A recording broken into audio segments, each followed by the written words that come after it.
আমার ভাই যে কথাটা বলছে আসলেই সুযোগ সবসময় আসে না। আমি বলি বাংলাদেশের মানুষ এইবার যদি নির্বাচনের সময় ভুল সিদ্ধান্ত নেয়, 15 বছর এনে দিছে, সারা জীবনের খেসারত দিতে হবে যদি ভুল সিদ্ধান্ত নেয়। কাজেই সময় হাতে এসেছে, সময়কে কাজে লাগান। আল্লাহর ওয়াস্তে দিয়ে কই সময়কে কাজে লাগান।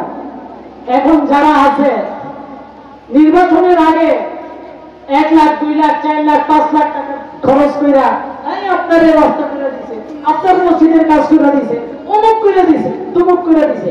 কেন করছে জানেন? সে জানে নির্বাচনের আগে আমি 5 লাখ টাকা খরচ করলে নির্বাচনের পরে আমি 5 কোটি টাকা কামাবো। এই কারণে তারা নির্বাচনের আগে 5 লক্ষ টাকা খরচ করে। মনে নাই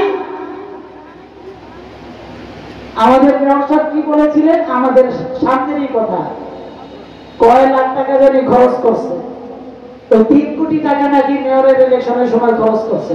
ওই 3 কোটি টাকা না নেওয়ার আগ পর্যন্ত উনি কি করবেন না, এখান থেকে সরবেন না। এই কথা তিনি বলছিলেন। কই ভাই, আমি আপনাদের হাতে পায়ে ধরে বলি, আমাদের এই সংগঠনের মধ্যে আমরা কাউকে টাকা দিয়ে এখানে নিয়ে আসি নাই।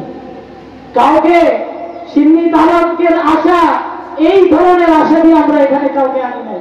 তবে একটা কথা বলে রাখি, ওনার কথা প্রেক্ষিতেই বললাম যে সব সময় সময় হাতে লাগে না, দীর্ঘদিন সময় পার হয়ে যায়, তারপরে এমন একটা সুযোগ আমাদের হাতে আসে। আবারও বলি যদি বাংলাদেশের মানুষ সামনে নির্বাচনে যদি ভোটের কেন্দ্রে ভোট দিতে গিয়ে যদি ভুল সিদ্ধান্ত গ্রহণ করে, আগামী 100 বছরেও কোমর সোজা করে আর দাঁড়াতে পারবে না। এই পর্যায়ে আমাদের